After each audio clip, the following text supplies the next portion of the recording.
On page 13, you're going to see the first 5 notes that we're going to be working with. C, D, E, F, G in the right hand on the treble staff. We're just going to be working with these 5 notes for a while. We're not even going to play anything on the bass staff. We're just going to focus on these first 5 notes in the treble staff. As I said before, there just aren't enough lines and spaces to accommodate all of the keys on the keyboard, and that's true for every instrument. So we have to use something called ledger lines.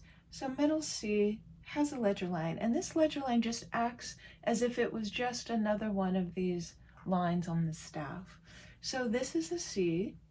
The note that's right above it that kisses the bottom of the staff is D. The first line on the treble staff is E. The first space is an F.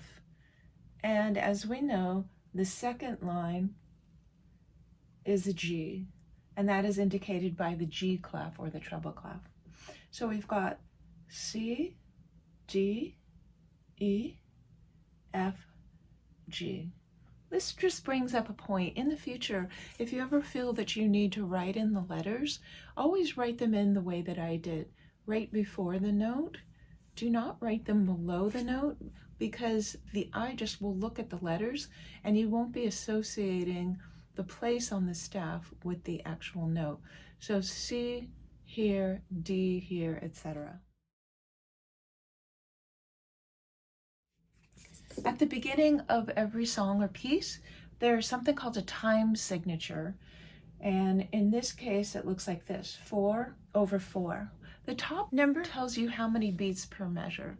So you know from our note values lesson that this is 4 beats. Another way to make 4 is 2 and 2.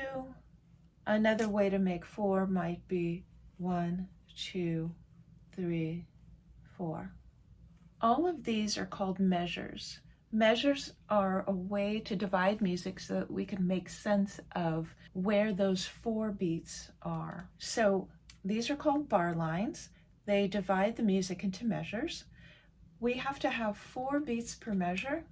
So this is 1, 2, 3, 4, 1, 2, 3, 4, 1, 2, 3, 4. Another way to make a measure of 4 beats might be 1, 2, 3, 4. Or it could be the opposite, 1, 2, 3, 4. So these are all measures of 4 beats each. So the top number of the time signature tells you how many beats per measure. In this little example, I've got 1, 2, 3, 4, 5 measures, and each have 4 beats in them. The bottom number tells you that a quarter note gets 1 count. Now, that's going to be the case for us for a very long time. Until you get to book 4, you're always going to see a 4 on the bottom. A quarter note will always get 1 count. So you're always going to see a 4 on the bottom.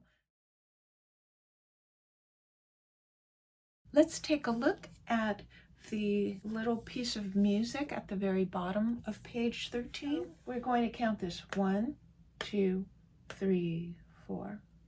The next measure looks like this. 1, 2, 3, 4. It's going to sound like this.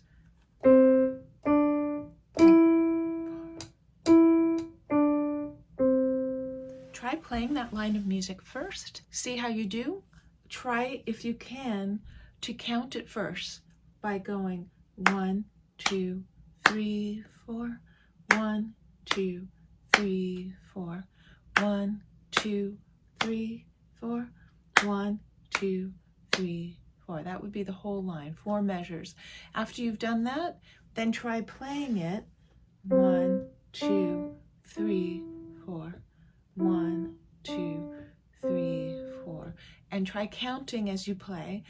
And as soon as you've finished all of that, then come back and I will demonstrate what it's going to look like from beginning to end.